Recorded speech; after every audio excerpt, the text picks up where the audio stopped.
Good. Okay.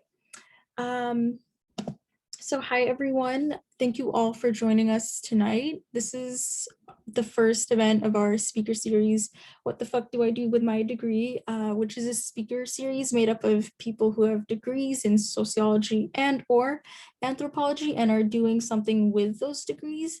Tonight we have Naomi Purdie, who was the former president of SASU, to talk about what she's doing with her degree, which is going to law school. We'll have her talk a bit about herself, her time at Concordia, and what she's doing now at law school, and then open the floor to any questions people might have for her. So go ahead, Naomi. Hi everyone, so my name is Naomi and I have a degree in sociology.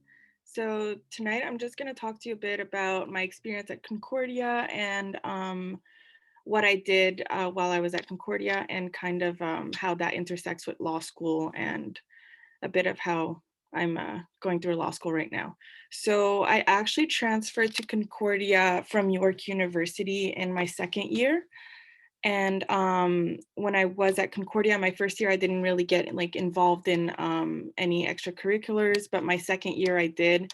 I became the Stories from Montreal coordinator. So if you don't know what the Stories from Montreal journal is, it's basically an academic journal where SASU publishes stories and essays by sociology and anthropology students.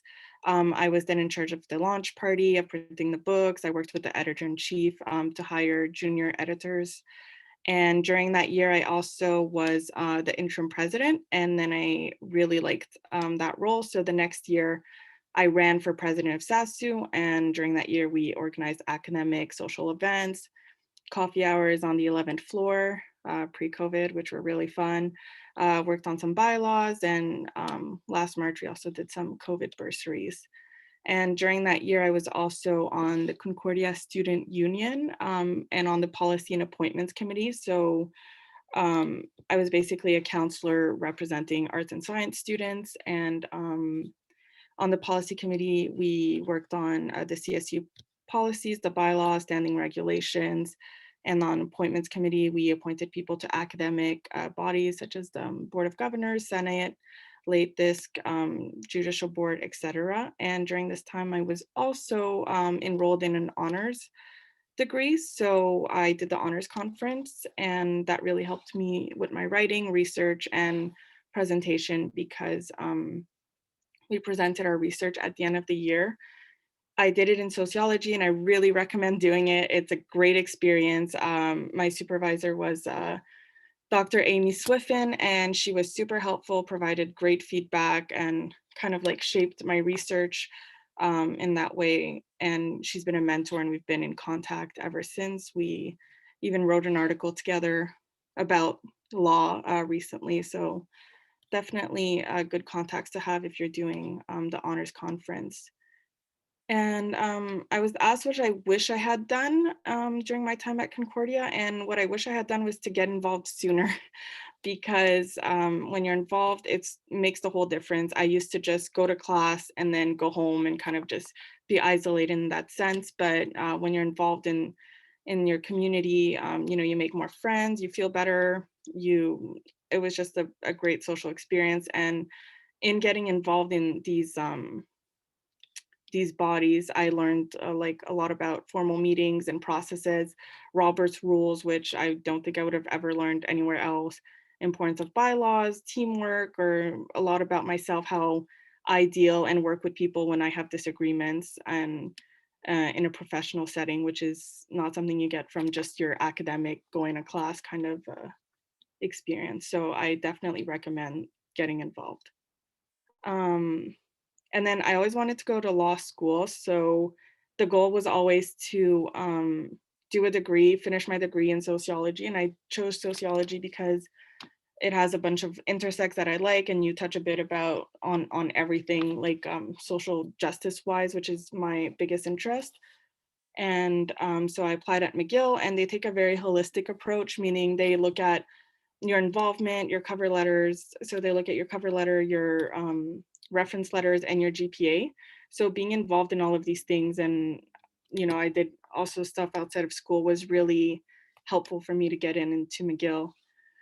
Um, So I wanted to go to law school because I wanted to use law as a vehicle for social change, and I'm have been interested in criminal law, and that was just reinforced this year when I started law school. I'm also interested in constitutional law and the intersect that they both have together, and I'm developing some interest for torts law now. So we'll see where my law degree takes me. And so the way that sociology prepared me for law school was in sociology you read a lot, but in law school you'll just like you don't know how much reading to expect. It's a lot, so that really was helpful compared to someone who has like I have friends who have like really strict science backgrounds, so they're not as prepared in that sense. And in sociology you also write a lot, so that's super helpful for writing essays and being comfortable with that.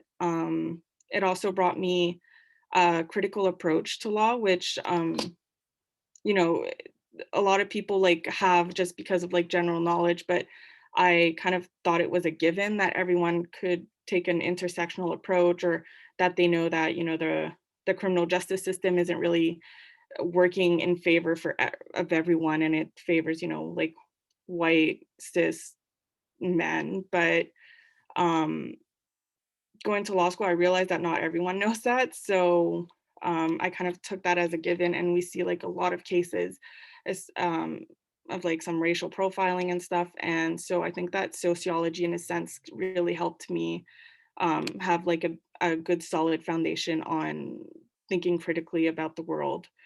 You know, we read like an introduction to Kimberly Crenshaw, and for me, I was like, well, do people not know this by now? But um, I guess that people are just not interested. But in like sociology, we, you know, we see a lot of that stuff. So in that sense, it really did help me get a solid critical approach.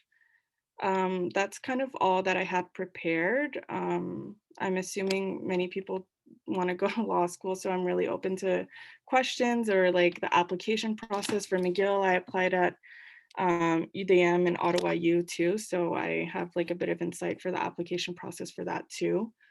Um, but yeah, so that's about it. Thank you, Naomi. If anyone has any questions, you can send them in the chat or just raise your hand. I do have one question. In terms of the application process, what did you find was the hardest part of applying to law school? So for McGill, the hardest part for me was the motivation letter, which when I applied was only 500 words. So it was try to fit all your experience and say why you should they should choose you in 500 words. So I did that. I was like, oh, I'll just easy 500 words. I'll just write that in like 2 weeks. But I was literally just writing that all day. Christiana, I don't know if you remember, I was always like on the 11th floor, just working on my cover letter, getting feedback from like upper year students and like PhD students, trying to refine my writing. And yeah, so kind of just fitting all of that, that was stressful. And then obviously the wait time after, you're like, oh, did I get in? Did I not get in? So that was, I think, one of the hardest parts for me. Yeah, I do remember that. What about Ottawa U? Are they the same kind of admissions as McGill? Is it more of a holistic approach as well?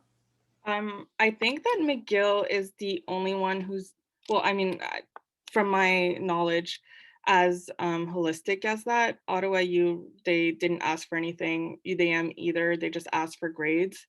So it's really about the GPA. Whereas McGill, like at least you have some leeway if you don't have like that good of a GPA, or you like you're kind of worried about that. At least you have some space to kind of like make your pitch and your cover letter and your reference letters. Anna wants to know, when should you start gathering your references and other items? Um, so I got my reference letters.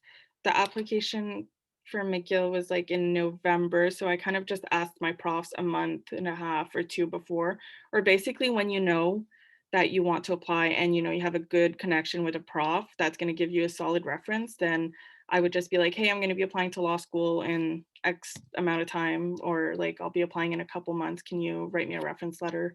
And yeah, my one of my reference letters waited till the exact last minute. So definitely a bit in advance would definitely be good to ease your stress. I don't know if that answered it good or not.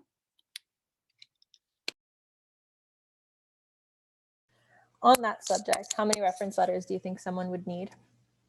How many did you have? They ask for 2 at McGill. So even if you have more, I don't, like they won't accept. So yeah, it's 2 for that. I know that like other Canadian schools also have more holistic approach if ever and wasn't interested in going in the East Coast or West Coast and the Maritimes. I mean, we are on the East Coast. For first year students, the best way to get involved at Concordia. Well, if you're in sociology, definitely reach out to SASU. They will for sure make a space or for you to get involved. What I did was the CSU council. So there's also, if you go on their website, they have also a bunch of bodies where you could volunteer at and be a position. So like judicial board or Senate, or there's a bunch others that I helped appoint people on. I just can't think off top of my head right now, but yeah, definitely reach out to your student association and the larger one at the university. And yeah, I think that would be a great start. And people are really welcoming. So I know it's a bit hard to get out of your shelf sometimes, but it's really worth it. You're welcome. I have another question. Have you found that your writing has changed between between the time you finished your associate degree and started your law degree, or now that you're in the sort of getting into your law degree? I think that my writing just keeps improving like with the years. Like if I look at my writing, my first language is French. So that was kind of a rough when I first started my first year. But I think that like at the end of your degree, you really have an idea of like how to make something concise and you know, clear. Um, I mean, we don't write that much in law school. We have like a couple essays, so it's like really different, but I think it would be like relatively the same. Um, yeah. And what advice other than be prepared to read do you have? uh, be prepared to read. Some advice, I mean, this is advice that I'm trying to apply to myself, is to not stress out with grades too much. At McGill, the average is a B always. So, you know, a lot of people go into law school being the top of like their class or their program, being like super involved and always like you know, being that one person that's involved and kind of always gets the position. But when you get into law school, everyone's a bit of an overachiever, so you're not the only one anymore. So that's definitely an adjustment when you get to law school. And yeah, not to be too hard on yourself and really take it 1 week at a time. You know, sometimes you have like 200-300 pages a week, or you really just don't understand this one case and this one like ruling from this case. And I used to tend to just like really get stuck up on wanting to know everything, and you can't know anything. And you know, all exams are open book. It's nothing by heart. So it's a very different technique of learning and studying than it is in sociology. Yeah. Can you talk a bit more about how it's open book? Like you can, like, you have access to cases that you can read for your exam, and is it like short answer or long answer? So basically what an exam will look like is there's two parts. So there's a fact pattern. So basically they'll give you facts. So let's say like Naomi went to the store and like Christiane fell down, but like Lauren intervened, like who's liable kind of vibe. And then you have to use all the laws and kind of say who is liable. For example, it's like a very basic example. And then at McGill, they teach you common law, which is Canadian law, and then civil law, which is in Quebec. So you kind of have, you kind of have to answer with both the common law and the civil law. So in that sense, you have all your cases open. And at McGill, it's really nice because the students are super helpful. It's a very welcoming environment. So if you're thinking of applying to law school, I would definitely recommend McGill. We share notes. There's like a Google Doc with all like past notes, and they go from till like 1996. So like people really share all their notes, and it's just summaries of cases with ratios, and ratio is basically the judgment from that case. So like if you don't want to read the whole readings, then you just use those summaries, and then yeah, you use those for your exam, and then you have an essay question, which is a bit more critical, and then that's where your sociology comes in.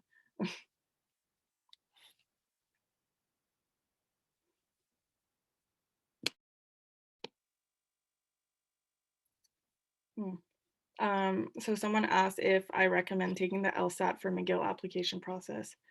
I didn't do the LSAT.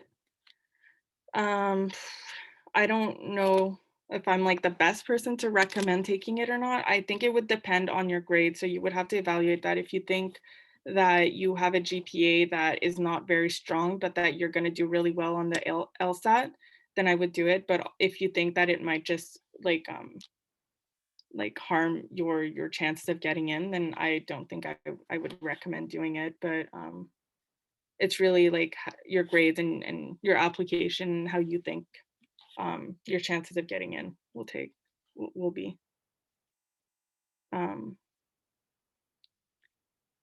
Someone asked, did you take the LSAT for Ottawa? Because I know Quebec doesn't do LSAT in general. No, I didn't do it for Ottawa. So I applied at Ottawa for the civil law section. So McGill is basically the only school in Canada that doesn't ask you to do the LSAT for common law also, but all the other common law schools will ask you to do the LSAT. So if you're planning on, practicing somewhere that's not Quebec, you need to study common law. And McGill's the only one that doesn't force you to do the LSAT. So that's also something to consider when you're deciding to take it or not.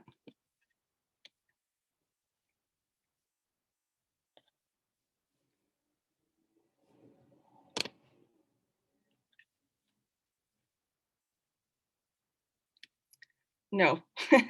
Is it true that you have to be fluent in French to go to McGill? No. A lot of people are okay, but you need to have a comprehension of French.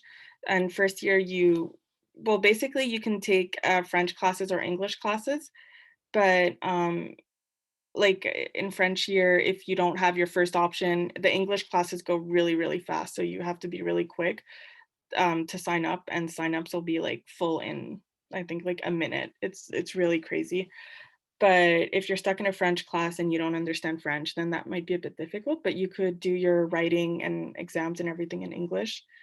Like my first language is French, but my writing is so much better in English that I just take all my notes in English when the prof speaks and write my assignments and essays in English. I have one French class and I still do everything in English in it. But you need to at least have like a good understanding of French if you have a French class and you want to follow, or else that might become very difficult very fast. So you can take both French and English classes at McGill Law. They're offered to all students. Yeah. So not all classes are French. I think that there's like the higher you get, the less French classes there are. So that's kind of been a problem with the student body has raised.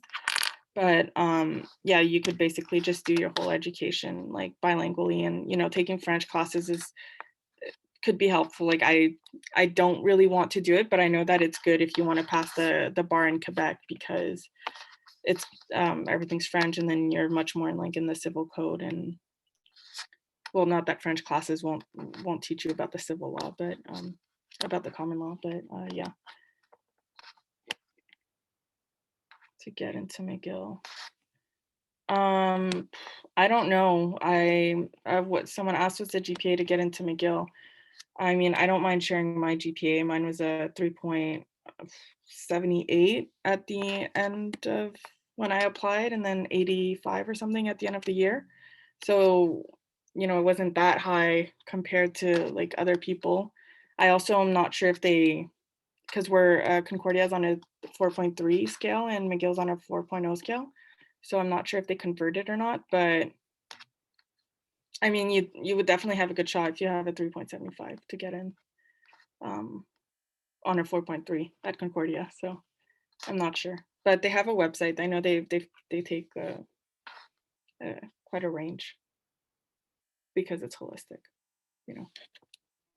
So your experience is really valuable when you're applying.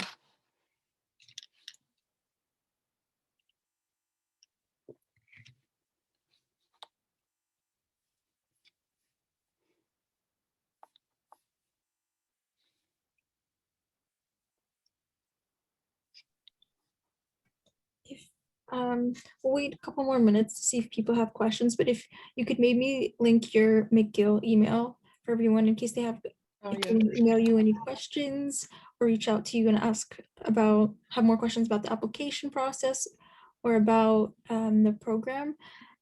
I do want to ask, is there a class you've taken so far in McGill Law that you like a lot? Yeah, so my favorite class is criminal law. I love that class so much. It's just for me, like that's the best avenue for like social change. So like I really like that class. That's my favorite one. It's obviously like a lot of like cases and a lot of new stuff, but definitely been having a good time in that class. And yeah.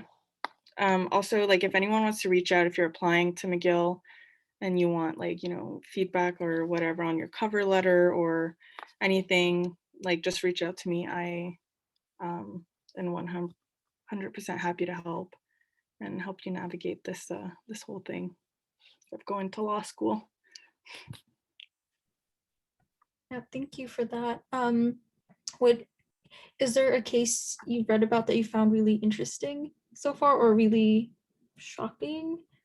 Well, there's like a lot to unpack, but this could be maybe interesting. And this is also in relation to the article I wrote with Amy. So in the criminal code, there's something called the extreme defense of intoxication. So meaning if you're really drunk, which is akin to like being a zombie, if you're so drunk that you're like zombie-like and you don't intend on committing a crime, then you could be like off the hook. But that defense has been used in cases of like sexual assault and murder. So that's like a super interesting case to me and kind of trying to see like the dynamics of like how do you balance rights. And so that's like a case that I have my eye on right now, and it's actually going to be heard at the Supreme Court. So when the Supreme Court rules on it, then that's going to be like the final word and the final law in Canada. So that should be interesting to hear. I'll type it out in the chat if anyone's interested. If you want to follow the case. Someone asked, on average, how many hours a day do you spend attending lectures and studying? Uh, um,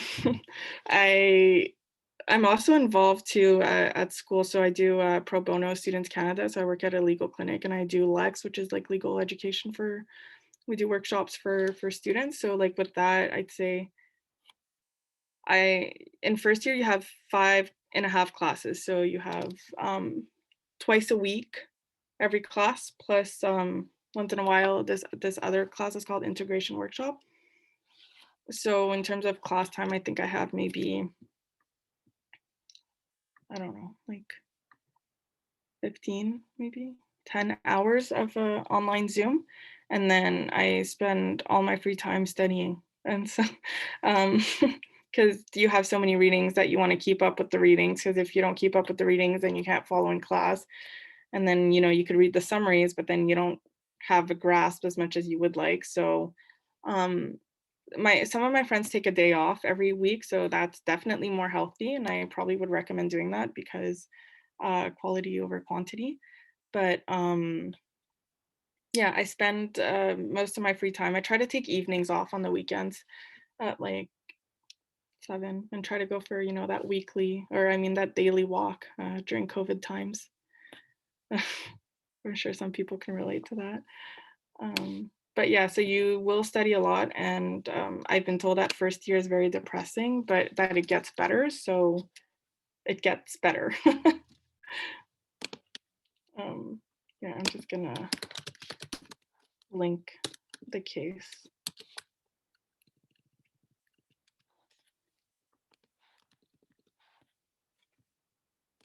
I'm also gonna do a self-plug here and link the article that I wrote with Amy.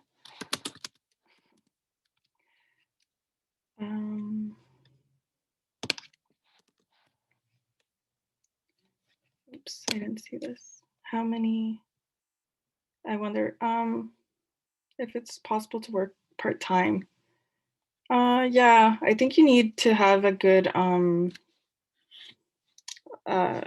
like time management, but it's doable. I have a friend who works part-time. I would probably be working part-time if I had a job right now, but I'm laid off, so I'm kind of lucky in that sense, like very lucky because I get EI, but yeah, some people do, but it might be a bit harder in first year, to be honest. So that's another reason why law school is not very accessible to all. They get called upon. I always hear law students say they get called upon during lectures. How's that experience? They don't do that at McGill, thank God. Yeah, that doesn't really happen. So that's a relief.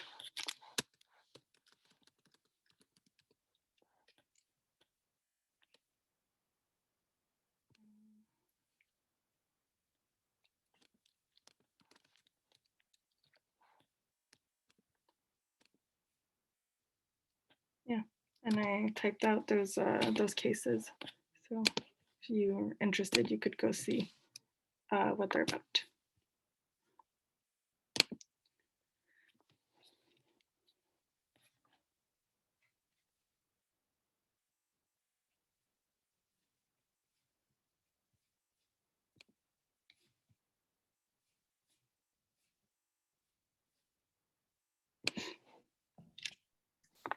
Okay, we'll wait again a couple more minutes to see if people have questions. What's, I guess, the least favorite thing about law school for you? The least enjoyable thing? It's not having time to myself. I think that um always being in books and not really having time to explore my own interest outside of like the material for class, that's been really huge, especially like on mental health, because I feel like it's just really important to be able to do things that you want and you like, and don't have time to read a book that I like. But so that's been kind of the thing that I don't like, and obviously Zoom, but I think that's probably every student right now. But yeah, so the lack of free time to explore my own interest. Hopefully there will be more time next year when I'm in second year. But yeah, it's been challenging. How have you found your classmates, like making friends within the program?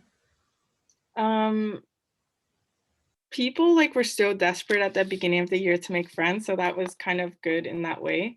And there's another like Concordia alumna.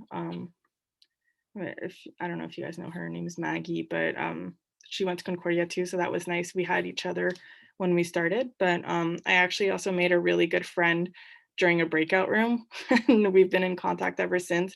So the group chats are vital, and we just kind of like talk in those group chats and like debrief about class or if we don't understand something. And during exams last semester, we did a bunch of Zoom calls to review the material, but McGill has open spaces now for us to study. So hopefully we'll take advantage of those when exams come around in a month.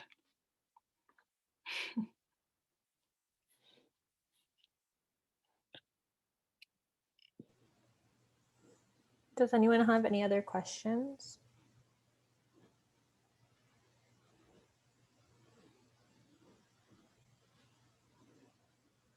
There's one there. Um, okay, so someone asked about the difference between the McGill and Concordia, I guess, the vibe. I don't know what sociology at McGill is, but I assume it's probably different. I know the student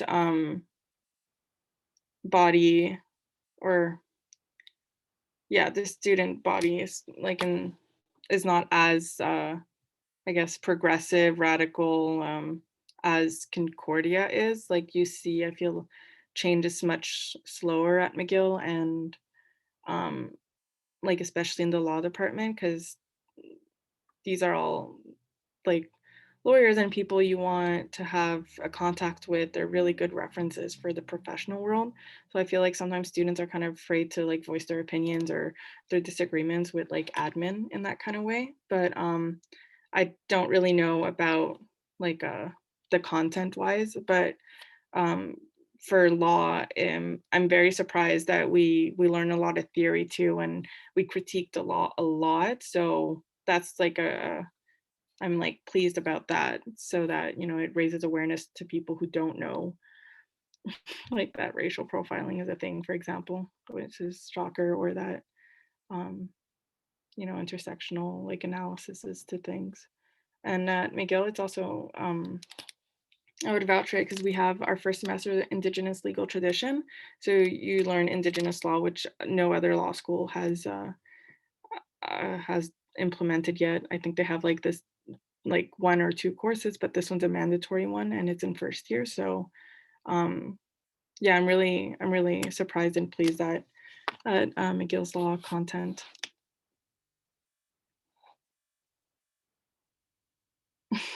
Yeah, I miss Concordia sometimes.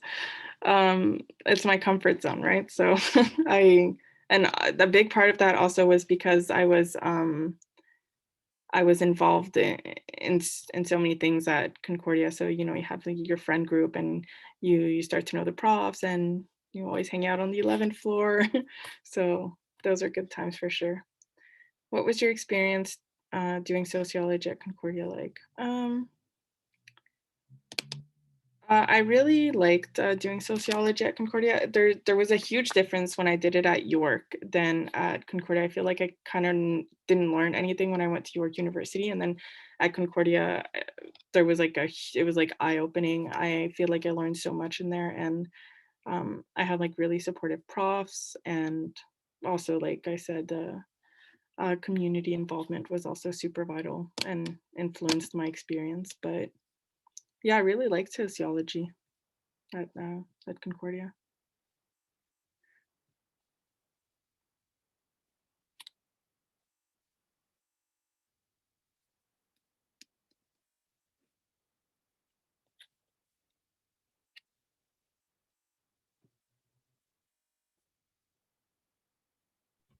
How are the people that in their law program, like what's the demographic like? Do you find that it's a really diverse group of people from many different backgrounds, or do you feel like it's not so much diverse and everyone's very, very much a similar background? Um, like in terms of like school background, I think that's excuse me, like really different. One of my good friends has like a science background, the other one has like a music background. But in terms of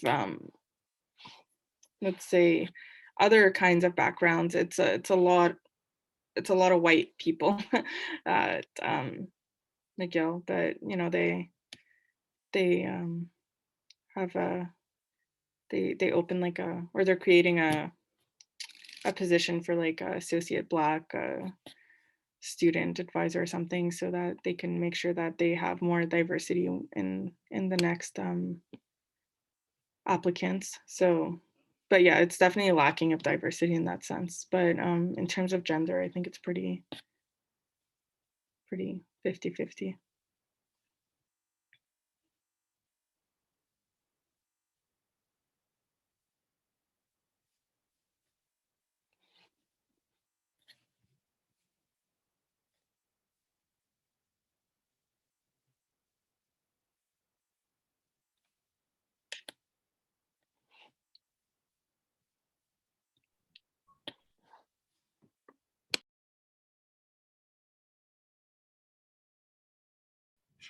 We'll wait again for a couple more minutes for people to have questions. But yeah, if there's anything else you want to mention, Naomi. No, just you have my email, so don't just like feel free to reach out for any applications or anything really related to law. It would be my pleasure.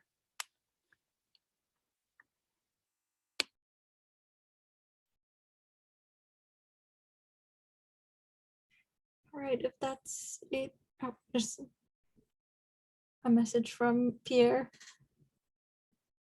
Yeah, I remember that. Yeah. Thanks for coming and Yeah, thank you, nice to hear Pierre. from you. Yes, I remember that. That's the year we did the survey, I think. Yikes.